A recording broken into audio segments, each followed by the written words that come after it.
ሰላም ሰላም ናይ ሰላም ዩቱብ ቻናል ተኸታተልቲ ኣብ መላእ ዓለም ኩርናዕ ትርከቡ ሓሚድናኹም ለይ ድሕና ዲኹም ናብትኩም ድሕና እግዚአብሔር ይመስገን። ሓደሽቲ ትኾንኩም ላይክ ሸር ሰብስክራይብ ናገበርኩም እተዩ ቤተሰብ ትኾንኩም ድማ ሃምቲ ኩሉ ግዜ ትገብሩለይ መኽርኹም ተግሳጽኩም ኣይከፈለየኒ እናበልኩ ናልምዕንታ ርእስቲ ሒዘልኩም ድመጻኹ ደሞ ተስፋ ምንጪ ብርሃን እዩ ድብል እዩ።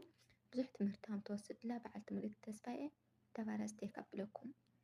ተስፋ ምንጪ ብርሃን እዩ። ተስፋ ምንጪ ብርሃን እዩ። ንተን ብጸልማት ዝተጨነቓ ነፍሳት ከዓ የብርህ። ተስፋ ናይ ሓጎስ መንጫዕጫዕታ እዩ። ንተን ብጓሂ ዝደኸማ ነፍሳት እውን የጽናዕንዕ። ተስፋ ናይ መንፈስ ቅዱስ ስራሕ ኣብ ልቢ ሰብ እዩ። እዚ ተስፋ ምጽንዕናዕ ድማ ብተስፋ የጽናዕንዐና። ነቲ ብተስፋ ዝኣምን ካልኦት ክርእይዎ ዘይኽእሉ ይርኢ። ክርስቶስ ወላ ሓደ ሰብ ተስፋ ክቆርጽ ኣይፈቅድን እዩ። ኣብ ቅድሚ እቲ ዝገርም ባህሪ ኣምላክኻ ወላ ሓደ ሰብ ተስፋ ክቆርጽ ኣይፈቅድን እዩ። ኣምላኽ ኣብ ልዕሊ ኩሉ ነገር ስልጣን ኣለዎ። ኣምላኽ ኩሉ ዝኽእል ንኩሉ ዝዕዘብ ንውጽዓት እውን ፍትሒ ዘውፅእ እዩ። ባህሪ ናይ ኣምላኽና ዝፈትወናን ዝሕግዘናን እዩ። ነዚ ሕዝና ንሕና ፈጽምና ተስፋ ኣይንቆርጽን። ናይ ኣምላኽ መብጽእ ሕዝና ኣሕና ፈጽምና ተስፋ ኣይንቆርጽን። እንታይ እዩ ዝብል መጽሓፍ ቅዱስኸ? ስለ ምግፋዕ ጥቑዓትን ስለ ልቕሶ መሳክንን ኢለ ሕጂ ክትንስእ ነቲ ዝናፍቐኒ እውን ምድሓን ከምጽአሉ እየ ይብል እግዚአብሔር። መዝሙረ ዳዊት ምዕራፍ 12 ፍቕዲ 5 ክድንጉይ ይኽእል እዩ እንተኾነ ግን ብርግጽ ክመጽእ እዩ። ወላ እንተደንጎየ ክሳብ 4 ሰዓት ናይ ለይቲ ንሱ ግን ብርግጽ ክመጽእ እዩ። እቲ ተስፋ ዘለዎ ሰብ ልቡ ኩሉ ግዜ ድተኣማመን እዩ። እቲ ናይ ሕጂ ዘሎ ኩነታት ብዘያገድስ ክቃወመና ኢሉ እንኳ ሰራዊት እንተ ዘስፍር ልበይ ኣይፈርሕን እዩ። ኩናት እውን እንተ ዝለዓል እምነት ኣለኒ። መዝሙረ ዳዊት ምዕራፍ 17 ፍቕዲ 3 እምነት ተስፋ ኣብ ኣምላኽ ኣለና ኣይክሓድገናን ሽዑ እውን ኮንቶ ኣይክብልከናን ዝበለ እዩ። ኣይክብልካን ዝብል እዩ። ስለዚ ተስፋ ኣብ መለከታዊ መጻብዕ ኣምላኽ ንገብር። እቲ ኣነ ክሳዕ መወዳእታ ዓለም ኩሉ መዓልቲ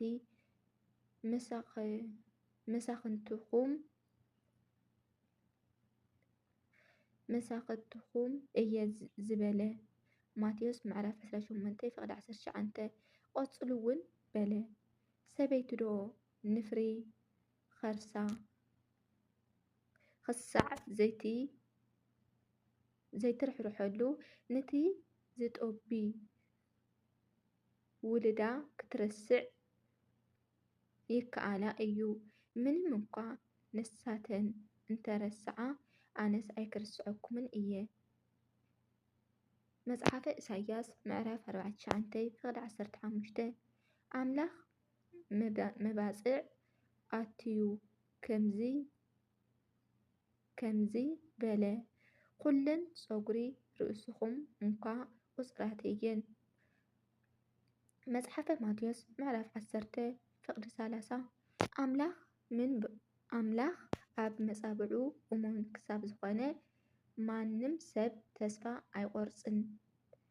ተስፋ ክቆርጽ የብሉን። ዝኾነ ነገር የጋጥም ኣምላኽ ኣሎ። ኣምላኽ ክሰርሕ እዩ። ኣምላኽ ይርኢ ኣሎ ይብል ወላ ዓቕሎም ይጽበቦም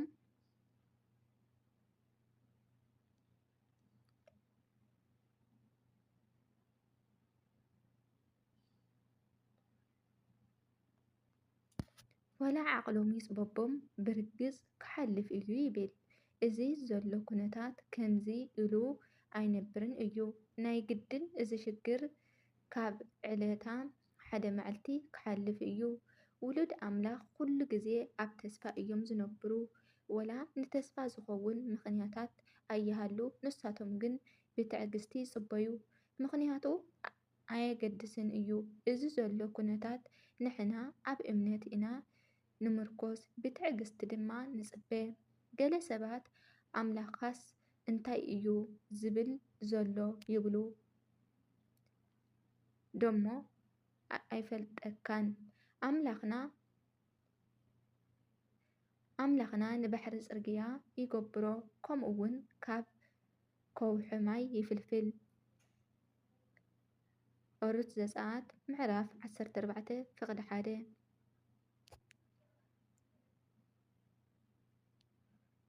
እሞ ሕጂኸ ኣምላኽና ሱቕ ኢሉ ድዩ ዘሎ? ኣይፋሎን። ኣምላኽና ይሰርሕ እዩ ዘሎ።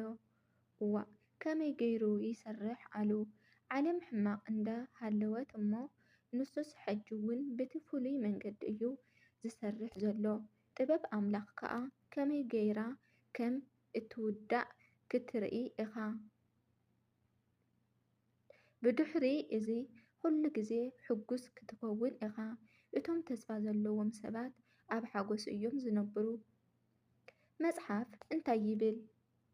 ብተስፋ ተሓጐሱ፣ ብተስፋ ተሓጐሱ፣ ብጸበባ ተሓጐሱ፣ ጸሎት ኣዘውትሩ። መጽሓፈ ሮሞ ምዕራፍ 12:12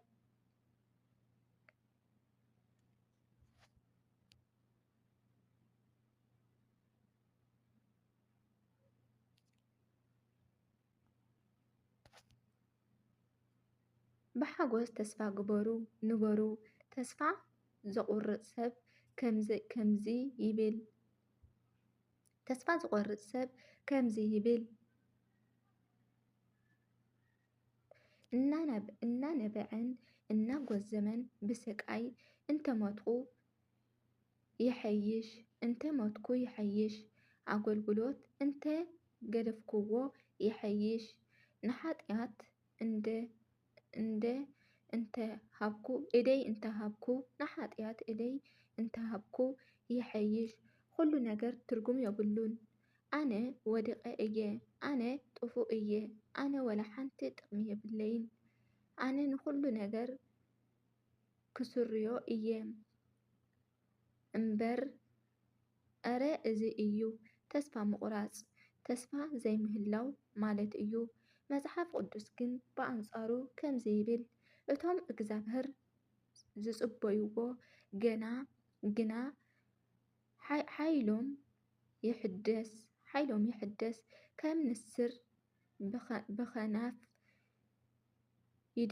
ብኽንፊ ይድይቡ፣ ይጎዩሞ ኣይሕለሉን፣ ይኸዱሞ ኣይደኽሙን። እዚ ዶ ኣይኮነን እቲ ዘረባ? ንሱ ንድኹማት ሓይሊ ይህብ። ኣምላኽና ዝድነቕ እዩ። ንንእስነትካ ከም ንስር ከሐድሶ እዩ። ኣይክሕደካን፣ ሽዑ እውን ኮንቶ ኣይክብለካን እዩ። ንሕና ተስፋ ኣይንቖርጽን ኢና፣ ፈጽምና ንሕና ኣይንፍሸልን ኢና። ፈጽምና ውሉድ ኣምላኽ ፈጽሞም ኣይፍሸሉን እዮም።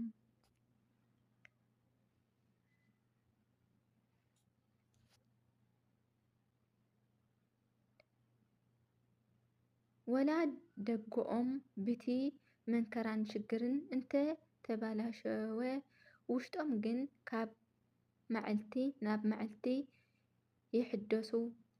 መጽሓፈ ቆሮንጦስ ምዕራፍ 4:1-18 ስለዚ ንሕና ፈጽምና ኣይንፍሸልን ኢና። ፈጽምና ወላ ህይወት ዓቕሊ ጽብብ እንተበልና ንሕና ግን ኣይንፍሸልን ኢና፣ ተስፋ እውን ኣይንቈርጽን ኢና። እቲ ተስፋ ዝህበና መን እዩ እሞ? እቲ ንሰብ ዘይከኣሎ ንኣምላኽ ይከኣሎ እዩ። ተስፋ ኣይንቈርጽን ኢና። እወ እቲ ንሰብ ዘይከኣሎ ንኣምላኽ ይከኣሎ። ወስብሃት ለእግዚአብሔር። ጀመረ ክሳብ ድውድእ ፅንኩም ስለ ዝሰማዕኹኒ ኣብ ትገብርዎ ጸሎት እግዚአብሔር ኣምላክ ውሉ ይስማዓኻትኩም። ብጣዕሚ እየ ደመስግን። ሓደሽቲ ዝኾንኩም ላይክ፣ ሸር፣ ሰብስክራይብ ነግበርኩም እተዩ ቤተሰብ ድኹምኩም ድማ ምክርኩም ተግሳጽኩም ኣይፈለየኒ። ብካሊእ ኣርእስቲ ድመፀኩም። ቻው ቻው።